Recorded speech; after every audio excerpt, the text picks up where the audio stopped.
Тэгэхээр үнэхээр өнөөдрийн бичил уурхайг тойрсон маш олон асуудал байна. Нэг талаас дээр үйл дүрм журмынхаа хүрээнд ороогүй байгаа эрийг орж ирэх хэрэгтэй. Тийм ээ. Үйл дүрм журмын хүрээнд үйл ажиллагаа явуулахад нь иргэдэд тэмдэглэл зүйлс зохиох ажлыг хэрэгжүүлдэг болох. Энэ их чухал байна. Нэг. Нөгөө талаар хувийн ашигт малтмал олборлж байгаа энэ иргэд буюу бичил уурхайчдыг хөдөлмөр хамгаалал аюулгүй ажиллагааны тал дээр их хариуцлагатай болох хэрэгтэй байна.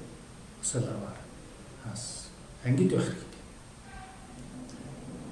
Бичил уурхайгаас болж иргэд эрүүл мэндээр амнасаар авахч болохгүй шүү дээ. Энэ тал дээр иргэдийг бас мэдээлэлээр хангах тэр дүрм хүчин төгөлдөр дүрм журам стандартыг мөрдөж ажиллах тал дээр нь хэрэгжүүлэх хэрэгтэй. Тэгэхээр л хэлэхдээ бас л хөрөнгө мөнгө цаг хугацаа шаардсан олон тооны оролцсон юм сургалтууд л байж дараа шүү дээ. Бас нөгөө нэг юм нь бол бичил уурхай дээр хүн сэргийлтийн асуудал гэж байна.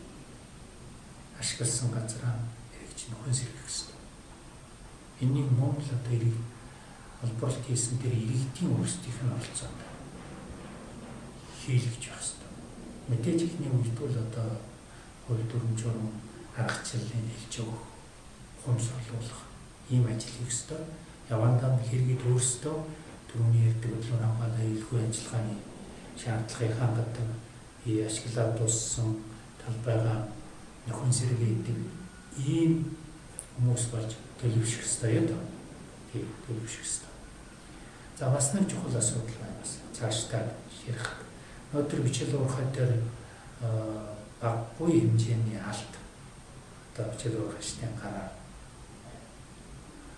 үйлдвэрлэгдэж байна. Алтууд маш мөнгөтэй. Тэгэхээр энэ иргэдийн гараар дамжиж бэлэнбүүлж байгаа үнэт металл гэж ярив.Ийг хараа хяналтанд оруулах түүнийг улсын эднисийн сан хөнгөх тушаатай болох тал дээр бас төсөл холбогдох засгийн газрын байгууллагуудтай хамтарч ажиллах ийм шаардлага байна. Алтууд маш мөнгөтэй.